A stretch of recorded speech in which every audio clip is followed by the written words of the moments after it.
Sel nädalal asus ajateenistusse veidi üle 1000 uue sõduri. Tapale lähen.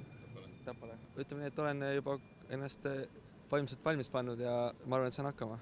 Sealt tuleb uusi kogemusi, sõpru ja kõike paremat. Tunne on okei, suht väike ärevus on sees, väike toimus ka, hirmu ei ole. Ma loodan, et ma saan teadmisi juurde ja kiirust, reaktsiooni. Et soovin kõikidele siin, kes siin seisavad, et edu nagu, olge täiega nagu, et need 8 kuud või 11 kuud lähevad väga kiiresti ära nagu, põmm nagu.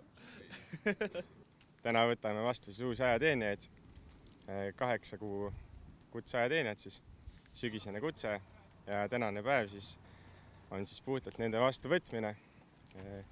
Kõigepealt siis uued ajateenijad liiguvad turvakontrolli, seejärel siis personalitoimingutesse ja siis peale seda vaatame, kas saavad panna ära oma varustuse, oma isiklikud asjad. Seejärel liiguvad siis meditsiinipunkti, kus siis neid kaalutakse ja kontrollitakse. Ja peale seda siis liiguvad siis varustuslattu, kus nad saavad siis endale kätte varustuse, millega nad peavad siis järgmised 8 kuud kenasti toimetama.